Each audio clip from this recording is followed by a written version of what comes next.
Have you ever wondered how you would cope if you lost your spouse? Life can be unpredictable, and the loss of a partner can leave you feeling empty and directionless.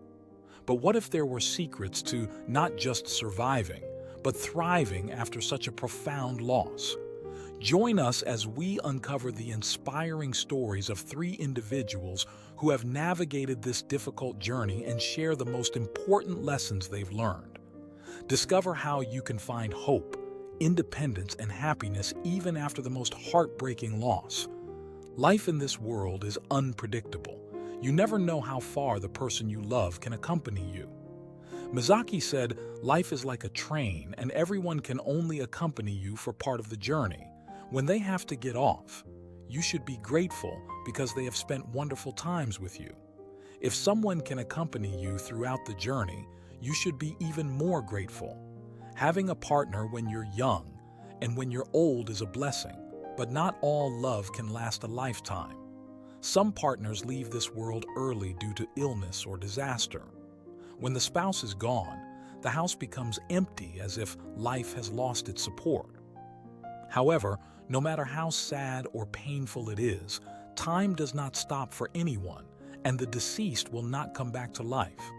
When your spouse dies, you have to heal yourself while living your life well. Three experienced individuals share their personal stories to tell middle-aged and elderly friends that if your spouse leaves first, you must refuse to do three things to live a decent life in your later years. Doing so will make your later years comfortable and pleasant.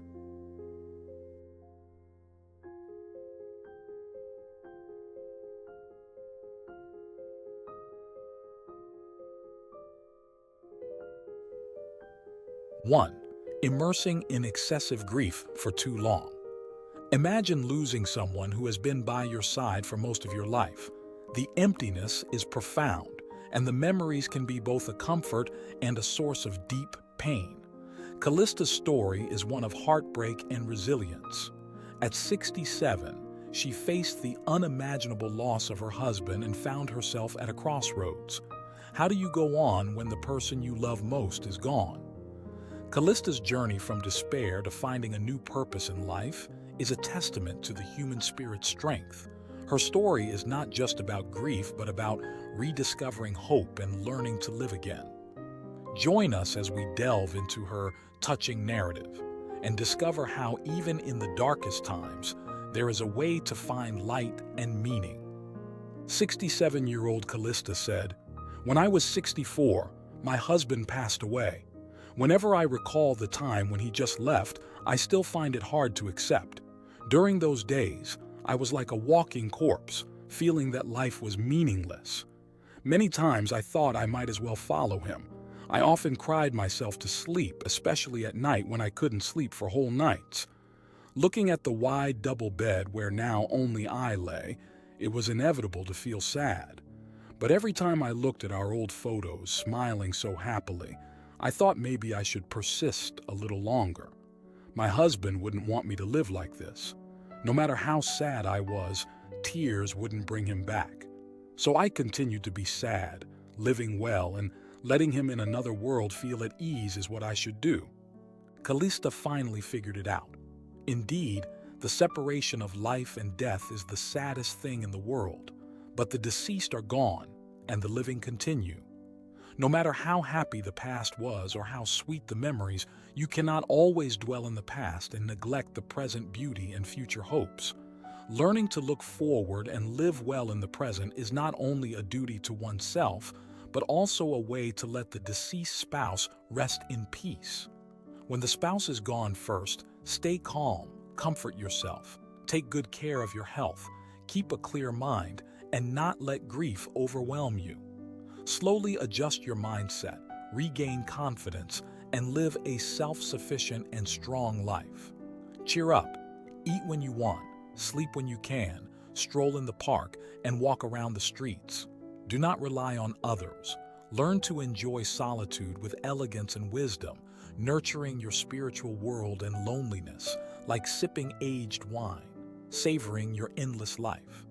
When lonely, you can check with friends, talk about everything, and find joy in solitude. This way, the lonely later years will still be enjoyable. Dealing with the loss of a lifelong partner is one of the most challenging experiences anyone can face. Callista's story highlights why this is such an important topic to discuss and understand. Firstly, her experience shows that grief is a universal emotion that doesn't discriminate by age, background, or culture. It reminds us that feeling deep sorrow and loneliness after losing a loved one is normal and a shared human experience. This understanding can help people feel less isolated in their grief, knowing that others have gone through similar struggles. Secondly, Callista's journey from despair to finding a new purpose emphasizes the importance of resilience. Life can bring unexpected and painful changes, but her story shows that it's possible to rebuild and find meaning even after a significant loss. This message is crucial because it offers hope to those who are currently struggling.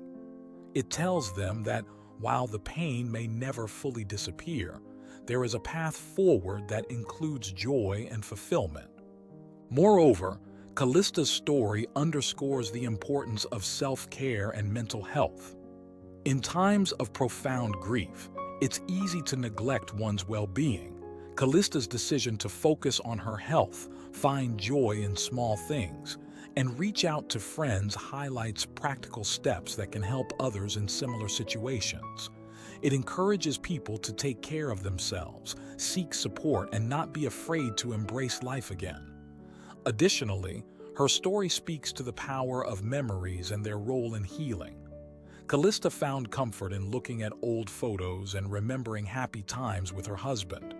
This act of cherishing positive memories can be a powerful tool for coping with loss, allowing people to honor their loved ones while still moving forward with their own lives. Lastly, Callista's experience illustrates the importance of living in the present and looking forward to the future. It teaches us that while it's natural to grieve and remember the past, it's also vital to find new sources of happiness and purpose. This balance is essential for living a fulfilling life even after experiencing profound loss. In conclusion, Callista's story is a powerful reminder of the resilience of the human spirit. It teaches us about the importance of self-care, the healing power of memories, and the necessity of finding a balance between honoring the past and embracing the future. Her journey offers hope and practical advice for anyone facing the difficult process of grieving.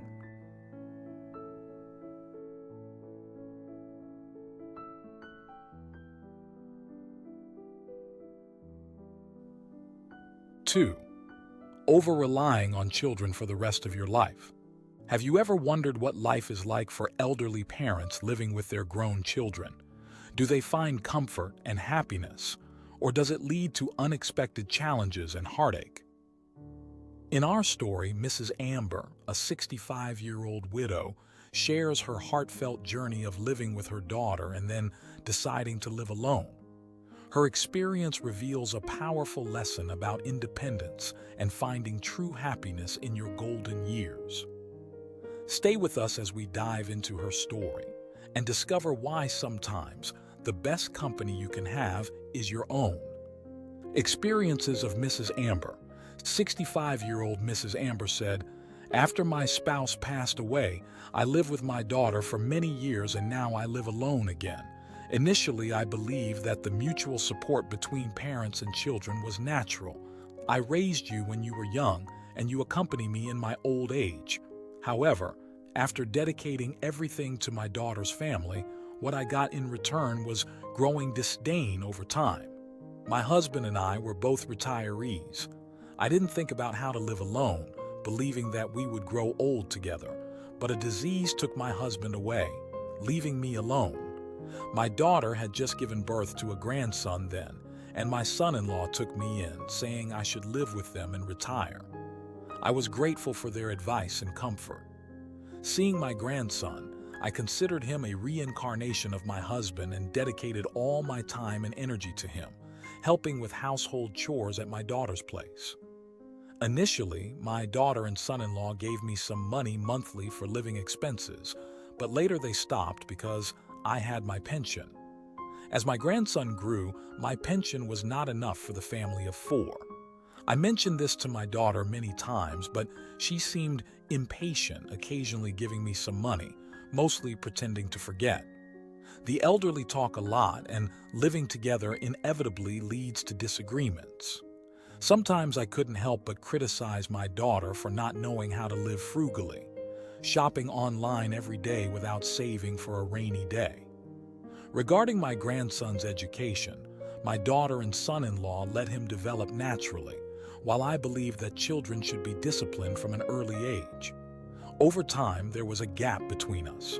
They spoke to me less politely and respectfully. Reflecting on my years at my daughter's place, I chose to live alone again. When I proposed returning home, they said they would miss me, but were obviously happy and relieved. It seemed my presence was a burden. They needed my help when my grandson was young, but now they could manage on their own. Back home, initially, I felt lonely and idle, not busy anymore, and life was simple. But I felt empty and lost without emotional support. After a while, I learned to enjoy solitude, rediscovered some of my interests, joined calligraphy and painting classes and community groups, making a few like-minded friends. My days are fulfilling. I realize that a life of money, leisure, and freedom is the ideal I have longed for. After my husband passed away, I finally lived the retirement life I wanted. The story of Mrs. Amber is a powerful reminder of the importance of independence and self-reliance in our golden years. As life expectancy increases, many people find themselves facing the challenge of living alone after a spouse passes away. While it might seem ideal to live with grown children, this arrangement often brings unexpected difficulties. Mrs. Amber's experience highlights several reasons why maintaining independence is crucial for elderly individuals. Firstly, living with children can lead to conflicts due to generational differences. Mrs. Amber's story shows how differing views on money, child rearing, and daily habits can create tension. This is not just a cultural issue, but a universal one. In the U.S., families often face similar challenges where the desire for independence clashes with the need for familial support. Secondly, the sense of being a burden can be emotionally taxing. Mrs. Amber felt unappreciated and even resented after years of dedicating herself to her daughter's family. This emotional strain can lead to feelings of worthlessness and depression among elderly parents. In American culture, where independence is highly valued, the idea of being a burden can be particularly hard to bear. Thirdly, finding personal fulfillment is essential for a happy and healthy retirement. Mrs. Amber eventually discovered joy in her solitude, rediscovering hobbies and making new friends. This highlights the importance of pursuing personal interests and staying socially active, which are key components of a fulfilling retirement. Many seniors in the U.S. find happiness in community centers, clubs, and volunteer work, all of which provide a sense of purpose and belonging. In conclusion, while living with grown children might seem like a practical solution for elderly parents, Mrs. Amber's story shows that independence often leads to greater happiness and fulfillment. Encouraging seniors to find their own path and maintain their autonomy can lead to a more satisfying and dignified retirement. This is a lesson that resonates deeply within American culture, where the pursuit of happiness and independence is a fundamental value.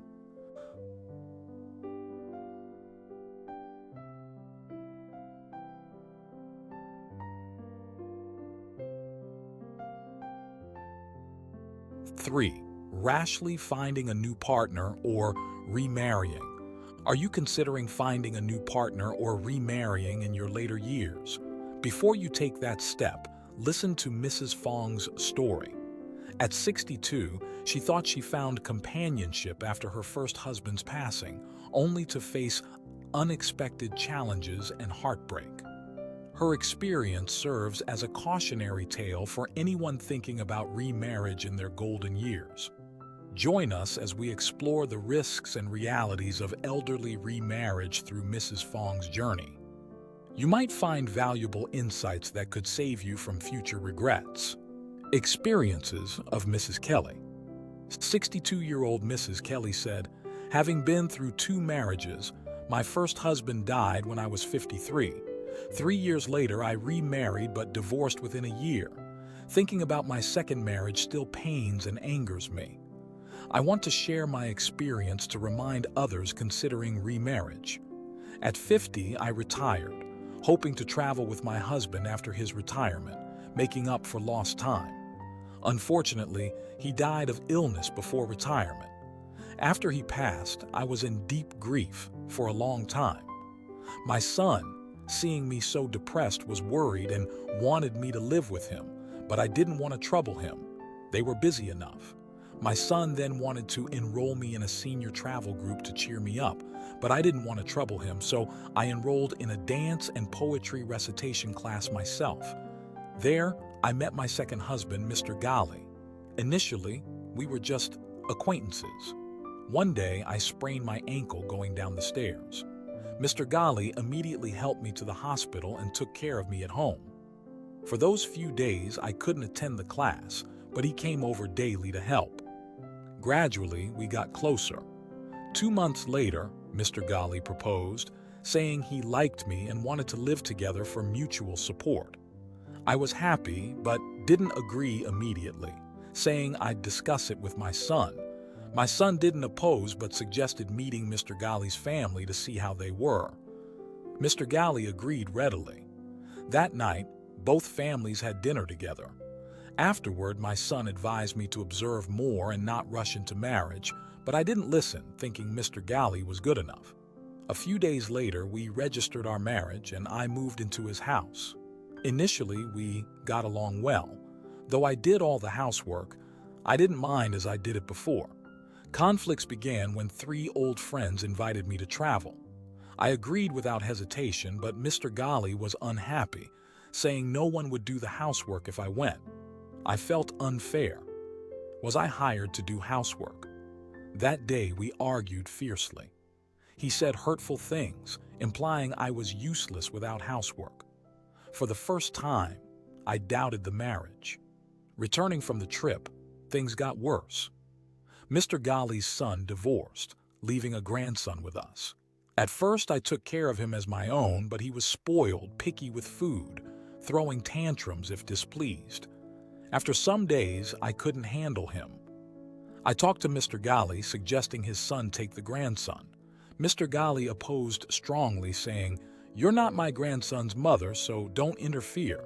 If you can't do it, stay out of it."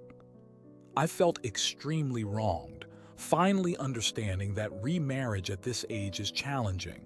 It's hard to gain acceptance from the new partner's family. After months of enduring, I filed for divorce as I couldn't live like this anymore. Thankfully, the divorce was smooth. Reflecting now, I think living alone might be lonely, but it's better than dealing with so many problems. Understanding the challenges and risks of remarrying in later years is crucial for several reasons. Mrs. Kelly's story illustrates the potential complications that can arise from blending lives at an older age. Firstly, elderly remarriages often involve deeply ingrained habits and viewpoints that have developed over decades.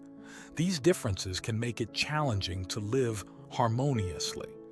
Unlike younger couples, older individuals may find it harder to adapt to a new partner's lifestyle and expectations. Mrs. Kelly experienced this firsthand when she clashed with Mr. Ghali over household responsibilities and travel plans. Such conflicts can lead to significant stress and dissatisfaction. Secondly, acceptance from a new partner's family can be difficult to achieve. Older children and grandchildren may have established routines and expectations that a new spouse disrupts. In Mrs. Kelly's case, Mr. Ghali's son and grandson added unexpected strain to her new marriage. The lack of acceptance and cooperation from family members can create an environment of tension and resentment, making it harder for the marriage to thrive. Moreover, emotional readiness is another critical factor. After the loss of a spouse, loneliness and fear of the future can drive someone to seek companionship quickly. However, this rush can result in overlooking potential red flags. Mrs. Kelly's swift decision to marry Mr. Galley, despite her son's advice to observe and wait, ultimately led to disappointment and another divorce. Emotional healing and a careful evaluation of one's needs and expectations are essential before entering a new marriage. Lastly, financial and legal complications are common in elderly remarriages. Issues like inheritance, healthcare decisions, and the division of assets can become contentious. While Mrs. Kelly's story doesn't delve into these aspects, they are important considerations for anyone thinking about remarrying later in life. In conclusion, while companionship in old age is valuable, Mrs. Kelly's experience underscores the importance of careful consideration and thorough evaluation before deciding to remarry. Understanding these potential challenges can help individuals make informed decisions that lead to happier, more stable relationships. In conclusion, life after the loss of a spouse can be incredibly challenging, but it is possible to find joy and fulfillment again. By avoiding prolonged grief, excessive dependence on children, and rushing into a new relationship, you can create a rich and meaningful life for yourself. Take care of your health, engage in activities that bring you happiness, and build new connections with others. Embrace your independence and cherish the memories of your loved one while also looking forward to new experiences. These steps can help you heal and find a new purpose. Remember, life is precious and every moment counts. By making thoughtful choices and focusing on your well-being, you can thrive even after such a significant loss. The stories of Callista, Mrs. Amber, and Mrs. Kelly show that while grief is a natural response, resilience and self-care are key to moving forward and finding light in the darkest times.